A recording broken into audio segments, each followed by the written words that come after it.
तीन तीन meeting attend कर पुलिस मीटिंग रे मु सबुदिन कहूँ जे आज्ञा गोटे पार्टी करूँ आमर हूँ कौन ना आम हूँ ये लोक बर्तमान 72-73 वर्ष आमको क्रॉस कलानी जयपुर रास्ता हूँ से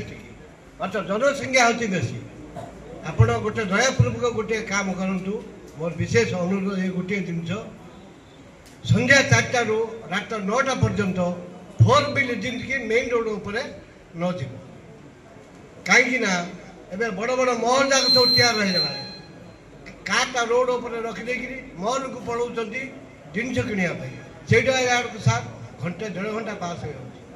पिला मैंने आखि बुझा मोटरसाइकिल चलाऊँ सेटा को ध्यान दिंतु ये दुईटा जिनस को ध्यान दिंतु आपणकर मोर विशेष अनुरोध आम जो चेयरमैन अच्छे भाइस चेयरमैन 2 जन जाक अच्छा आम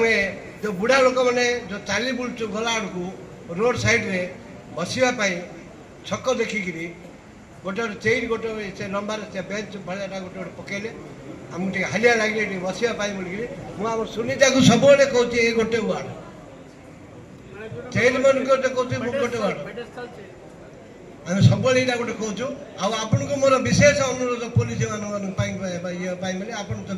अधिकारी स्थान जयपुर सहर मैं बर्तमान आम किसी असुविधा किसी ठीक चलती चोरी डकाटी राहदानी से सब किसी ना अन्य जिला भाया आमर ये प्रकार नारी धर्षण फर्षण सब जगह किसी ना आम ठीक चलती आगे पेट्रोलिंग टे जो आप पीसीआर भैन जो बुलूँ सबू साइक टे सका आज्ञा दिन में गोटे राउंड 2 राउंड मारदे समस्त डर राति अधरे आप जो साइड बदके जाऊँ चोर मन को गोटे ये मिल जाऊँगी पुलिस गाड़ी आईला चल चल चल बोल पड़ाऊँ से बोलिकी राति जो आप पेट्रोलिंग गाड़ी बुलती से साउंडलेस कर बुलां आगे ध्यान दिंतु जयपुर सहर पर आपण मैंने होते आमर मुख्य लोक आपण तो केते बयस आम जो सान हे आपण होते आईएस मैंने बड़ बड़ आप जहाँ चाहे से प्रकार जयपुर सहर को करें से मोर विशेष अनुरोध विशेष